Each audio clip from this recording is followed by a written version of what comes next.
Anda kembali menyaksikan Fintech Week CNBC Indonesia bersama saya, Syarifah Rahma. Otoritas Jasa Keuangan atau OJK meluncurkan aturan baru terkait teknologi finansial pembiayaan atau Fintech Lending alias pinjaman online. Asosiasi Fintech Pendanaan Bersama Indonesia menilai regulasi anyar ini membuat pelaku usaha di industri lebih diakui. Aturan baru itu berupa peraturan OJK tentang layanan pendanaan bersama berbasis teknologi informasi. Regulasi ini memuat pembatasan penyaluran dana dari pemberi pinjaman atau lender, institusi seperti bank melalui pinjol, serta minimal modal yang disetor. Ketua Umum AFPI Adrian Gunadi menilai aturan baru itu sesuai dengan ekspektasi para penyelenggara fintech lending. Melalui regulasi, penyedia layanan pinjaman online menjadi lebih dianggap selayaknya lembaga jasa keuangan. Menurutnya, aturan baru OJK juga akan memperluas kesempatan kerjasama antara penyelenggara fintech lending dengan lembaga keuangan lainnya seperti bank.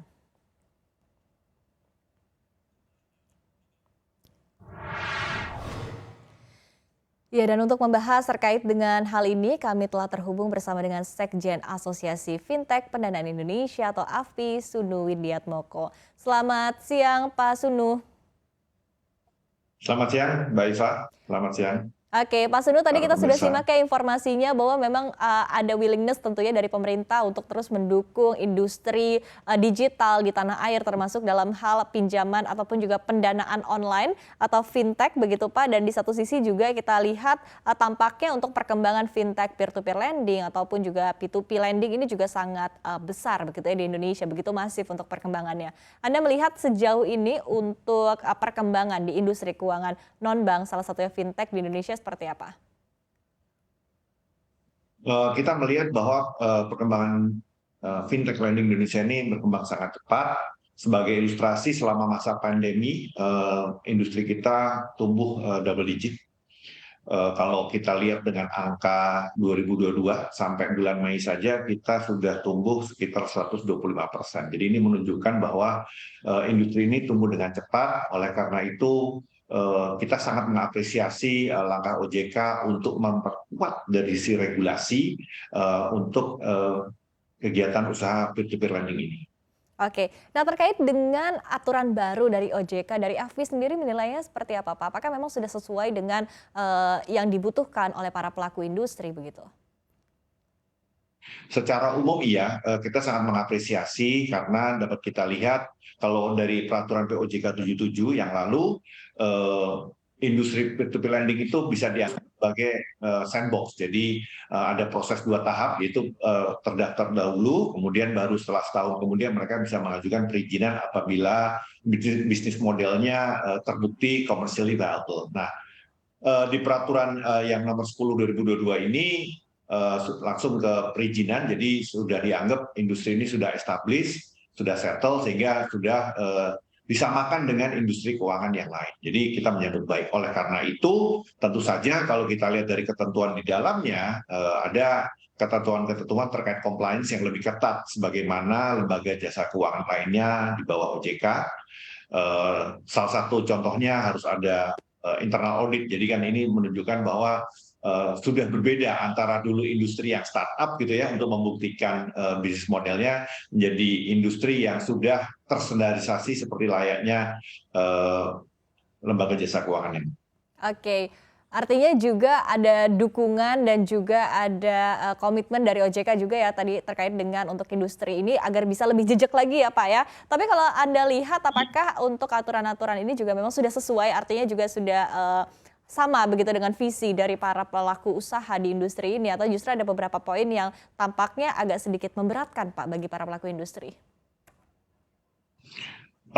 Kalau memberatkan mungkin tidak ya, cuman kita melihat sebenarnya gini, yang perlu digarisbawahi bahwa aturan ini sudah dibahas dari awal, dari sejak draft tahun lalu dengan industri dan dengan berbagai elemen masyarakat, termasuk dengan scholars, akademisi juga sudah dibahas. Jadi OJK tentu saja sudah mempertimbangkan segala masukan, tidak hanya dari industri, dari masyarakat, akademisi, semua masukan dipertimbangkan. Jadi kita melihat bahwa ini adalah hasil dari penyerapan aspirasi yang ada di masyarakat.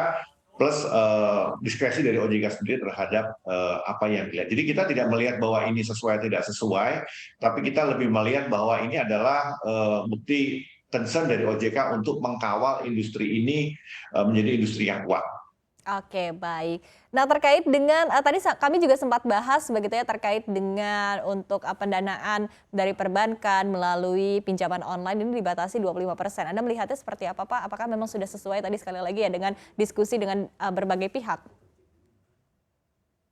Saya melihatnya ini justru satu tahap yang lebih tinggi dari yang kita perkirakan sebelumnya, di mana artinya diakui bahwa peer-to-peer lending ini menjadi lembaga jasa keuangan yang dapat berkolaborasi dengan lembaga keuangan lain under OJK seperti perbankan dan multifinance. Kalau yang sebelumnya di aturan sebelumnya tidak ada satu statement yang jelas di POJK.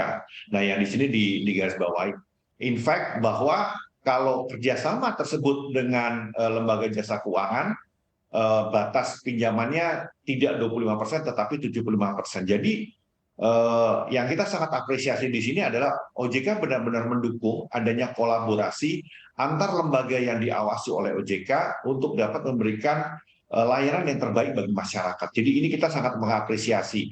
Kalau 25% itu untuk lender atau pemberi pinjaman yang non jasa keuangan. Jadi misalkan suatu perusahaan atau individu itu maksimal hanya boleh 25% dari portfolio pinjaman dari suatu platform. Tapi kalau seandainya LJK, batasnya naik jadi 75%. Jadi menurut saya ini merupakan satu peluang untuk dapat menumbuh kembangkan industri peer-to-peer lending dengan adanya dukungan dari lembaga jasa keuangan. Oke, baik. Sekali lagi agar bisa lebih jejak tentunya dan juga tidak meraba-raba lagi ya Pak ya bagi para pelaku industri kira-kira yang mana yang boleh, yang mana yang tidak begitu, tapi sudah ada aturannya yang jelas dan juga bisa langsung diaplikasikan juga ya tentunya bagi para industri. Nah, kemudian kalau kita beralih terkait dengan topik yang menjadi tema utama dalam Fintech Week kali ini adalah terkait dengan potensi ekonomi digital kita yang juga luar biasa masif begitu. Dari AFPI sendiri melihatnya potensinya seperti apa sih Pak, dan juga strategi-strategi yang tentunya juga dilakukan begitu oleh para pelaku usaha untuk menggrab market yang begitu besar saat ini? Kita melihat faktor pendukung terutama blessing in disguise ya dari era pandemi ini kan segala sesuatu kegiatan tuh yang jadi dari offline menjadi online. Jadi itu yang mendukung peer-to-peer lending performance itu menjadi sangat baik karena blessing in disguise dari sisi pandemi. Tapi kita juga melihat langkah pemerintah dari masyarakat secara luas untuk mengadopsi teknologi digital ini di dalam kegiatan usahanya. Kita juga sangat mengapresiasi langkah dari Kementerian Koperasi dan UMKM untuk mendigitalisasi UMKM. Itu merupakan suatu langkah yang sangat baik untuk bisa mendukung pendanaan yang lebih baik lagi, lebih besar lagi dari sektor peer-to-peer lending untuk sektor UMKM. Kita juga melihat semakin banyak kegiatan ekonomi yang mengadopsi teknologi digital yang terkait dengan e-commerce, kemudian juga sektor-sektor yang lain juga semakin terbuka untuk mengadopsi teknologi digital. Jadi kita melihat langkah pemerintah di dalam menyediakan infrastruktur, dalam hal ini Kementerian Kominfo, sangat kita apresiasi. Karena peer-to-peer lending tidak akan bisa ada tanpa adanya infrastruktur digital yang memadai, yang mencakup masyarakat di daerah pelosok. Oke, kalau kita berbicara terkait dengan fintech peer-to-peer lending ini kan juga sebetulnya umurnya tidak terlalu tua begitu di Indonesia, bahkan baru begitu Pak, masih muda. Tapi perkembangannya sudah luar biasa masif begitu, bahkan datanya juga dari 2018 hingga 2022 ini untuk pendanaannya sendiri sudah melesat lebih dari 600% begitu ya. Nah, Anda melihat sebetulnya mungkin bisa digambarkan Pak dari AFPI sendiri seperti apa sih sebetulnya pemetaan untuk pendanaan secara online ini di Indonesia?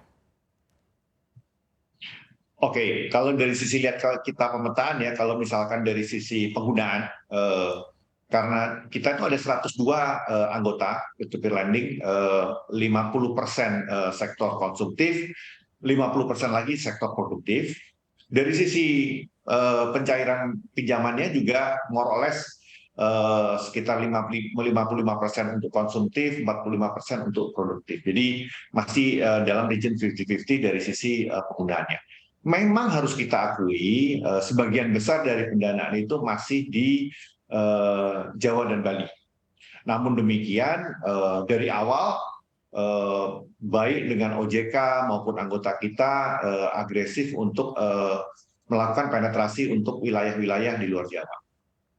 Oke, menarik tadi kalau melihat angkanya masih lebih besar konsumtif ya Pak ya. Tapi apakah memang ada target-target juga dari AFI begitu ya terkait dengan pinjaman ini agar misalnya lebih diperbesar lagi untuk produktif atau seperti apa? Betul. Jadi begini, kami dengan OJK ini bersama-sama untuk mendorong platform kita untuk banyak masuk ke sektor produktif. Pertimbangannya adalah karena dukungan dari pemerintah, terutama apabila program pemerintah untuk digitalisasi dari UMKM ini berjalan dengan lancar, itu akan sangat memudahkan kami di dalam melakukan scoring, melakukan risk assessment terhadap UMKM tersebut. Jadi kita sebetulnya sangat optimis bahwa sektor produktif ke depannya akan menjadi yang terdepan dibandingkan dengan yang konsumtif. Karena infrastruktur digital sudah mulai sedikit demi sedikit sudah mulai terbangun untuk mendukung bukan valuasi, scoring untuk pendanaan ini. Oke, apakah artinya tadi ya kalau kita bedah lagi untuk sektor produktif, apakah tadi termasuk diantaranya ada untuk analisa dari resikonya sendiri juga masih menjadi kendala begitu Pak? Jadi begini Mbak, untuk sektor produktif informasi yang dibutuhkan tentu saja lebih hanya sekedar dari identitas. Kita harus memastikan kegiatan usaha tersebut eksis, kemudian penggunaan dananya juga sesuai dengan penggunaan, kemudian juga pengembalian dari kegiatan usaha itu juga harus memiliki bukti-bukti yang dapat kita verifikasi. Nah, ini sebetulnya tantangan dari pemberian pinjaman untuk sektor produktif. Nah, kita melihat bahwa ke depannya data-data tersebut sudah bisa dapat kita tap dengan bekerja sama dengan para pihak. Nah, memang yang saat ini yang kita melihat langkah pemerintah yang paling signifikan dan itu juga kita bantu dari sisi pendanaannya adalah dari sisi untuk pengadaan barang dan jasa sektor pemerintah di seluruh Indonesia. Saat ini kan pendekatannya sudah menggunakan sistem digital.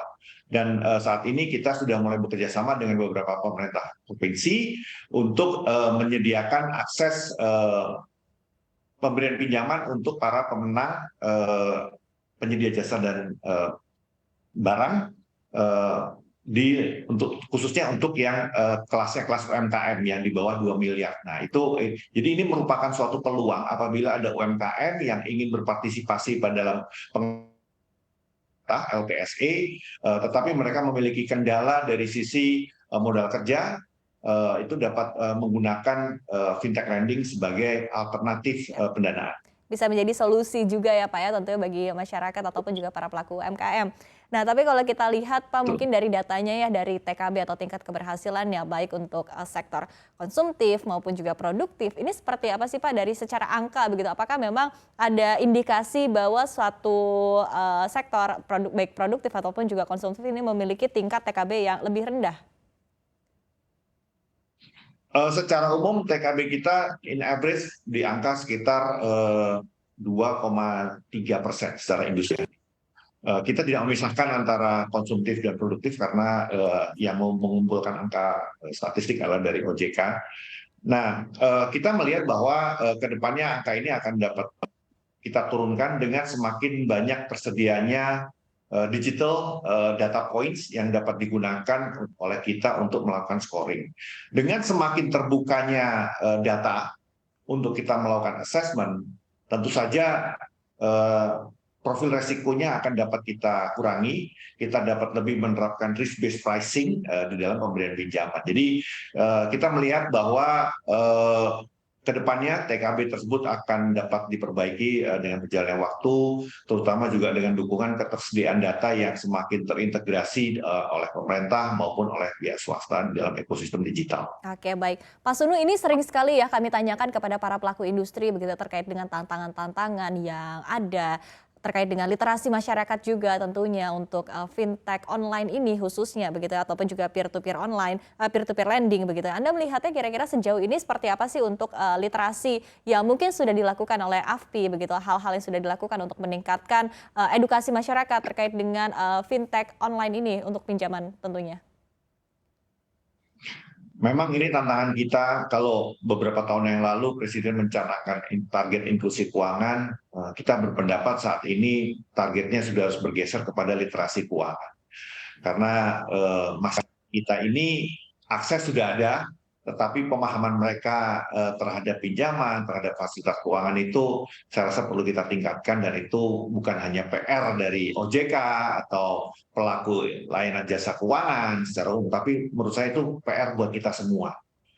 Sesuatu yang sangat nyata itu adalah kesalahan pemikiran bahwa kalau mengajukan pinjaman untuk konsumtif hanya dengan menggunakan telepon, ya mobile phone, tanpa harus tatap muka, mungkin mereka akan berpikir, wah nanti nggak akan ditagih.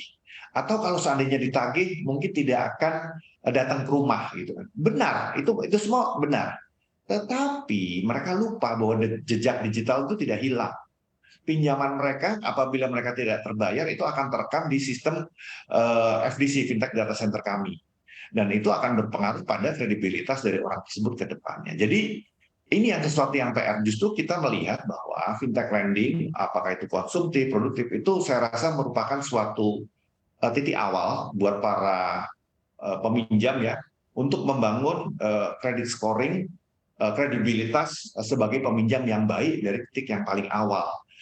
Sehingga orang yang meminjam dari angka 1 juta atau kalau kegiatan usaha dari 100 juta, itu dari awal mereka sudah bisa membuktikan bahwa mereka menjadi peminjam yang baik meskipun mereka tidak punya laporan keuangan. Ya. Tetapi track record mereka menjadi peminjam yang baik itu terekam secara jelas. Saya rasa ini merupakan era yang berbeda. Kalau kita sebelum ada teknologi digital, kita selalu melihat bahwa bankability dari seseorang itu tercermin dari laporan keuangan. Ya. Kalau saat ini dengan adanya teknologi digital, bankability dari seseorang terlihat dari rekam jejak dia sebagai peminjam yang baik. Ya. Ini juga yang perlu dipahami ya oleh masyarakat bahwa jejak digital akan selalu ada ya Pak ya, termasuk dalam hal pinjaman online tentunya ya, apalagi dalam hal pinjaman online ya Pak ya. Nah kemudian mungkin ini pertanyaan terakhir Pak Sunu terkait dengan target dari pemerintah atau ambisi dari pemerintah untuk menjadikan Indonesia juga semakin masif lagi untuk ekonomi digital. Tentu akan ada juga peran-peran dari fintech lending begitu. Nah Anda melihatnya mungkin kunci untuk keberhasilan baik dari industri fintech lending maupun juga keseluruhan untuk ekosistem digital Indonesia sendiri seperti apa sih Pak? Dan mungkin juga target-target dari pendanaan begitu ya untuk fintech lending di sepanjang tahun 2022 yang juga penuh tantangan. Bagaimana? Harapan kita semua ya sebetulnya adalah pada rancangan undang-undang perlindungan data pribadi. Karena kita semua tahu di era digital ini ada kekhawatiran juga kalau datanya kesebar. Sudah menjadi rahasia umum. Fintech ilegal itu menjadikan ini sesuatu yang menakutkan juga ya kalau misalnya datanya tersebar. Jadi menurut saya kita sangat mengapresiasi apabila RUU Perlindungan Data Pribadi itu dapat segera disahkan oleh DPR. Karena menurut saya ini akan menjadi tonggak untuk menjadikan ekonomi digital Indonesia ke depannya lebih maju lagi. Apabila ada kejelasan terhadap perlindungan data pribadi. Oke, ini juga menjadi satu hal penting yang perlu menjadi concern juga ya dari pemerintah tentunya Pak Sunu. Terima kasih sekali Pak Sunu Widiatmoko selaku Sekjen Asosiasi Fintech Pendanaan Indonesia atau AFPI telah bergabung bersama kami dalam Fintech Week sekaligus menutup rangkaian acara hari ini ya Pak ya. Terima kasih sekali lagi, sukses dan sehat selalu untuk Anda.